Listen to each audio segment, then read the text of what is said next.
ઉનાના રાજકારણમાં હવે નવા જૂનીના એંધાણ. લોકપ્રિય જાણીતા સિંગર રાજલ બારોટ લડશે ચૂંટણી. કોળી સમાજના આગેવાન અલ્પેશ બાંભણિયાની ધર્મપત્ની ભાજપમાંથી ઉમેદવારી કરશે રાજલ બારોટ.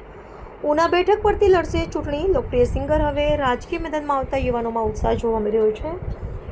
અનેક નવા ચહેરાઓ હવે ભારતીય જનતા પાર્ટીમાં સામેલ થઈ રહ્યા છે. ભાજપ હવે ઉના ગીરગઢડા પંથકમાં વધુને વધુ મજબૂત બની રહી છે.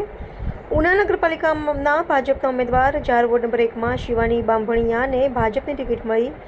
એક પછી એક નવા ચહેરા ધારાસભ્ય શ્રી કાળુભાઈ રાઠોડની આગેવાનીમાં જોડાઈ રહ્યા છે. ગુજરાતમાં સ્થાનિક સ્વરાજ્યની ચૂંટણીનું ગ્યુગલ ફૂંકાઈ ચૂક્યું છે. 26મી એપ્રિલે 15 મહાનગરપાલિકા, 84 નગરપાલિકા, 34 જિલ્લા પંચાયત અને 260 તાલુકા પંચાયત માટે મતદાન યોજાશે.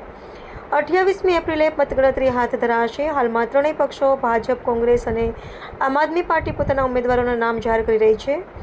ઉના નગરપાલિકા અને તાલુકા પંચાયતના ભાજપ, કોંગ્રેસ અને આપ ચૂંટણી જંગ માટે તૈયાર.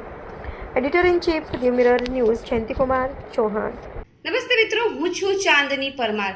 આપની મનપસંદ ચેનલ એટલે કે દીવ મિરર ન્યૂઝ ચેનલને લાઈક કરો, શેર કરો અને ફોલો કરો. અને હા, તેમાં દરરોજ તાજા સમાચાર જોવાનું ભૂલશો નહીં. નમસ્કાર દર્શક મિત્રો, હું છું પાયલ બાંભણિયા. આજના મુખ્ય સમાચાર, દેશ વિદેશ, ગુજરાત રાજ્યના તાજા બ્રેકિંગ સમાચાર નિહાળો દીવ મિરર ન્યૂઝ ચેનલ પર દરરોજ રેગ્યુલર.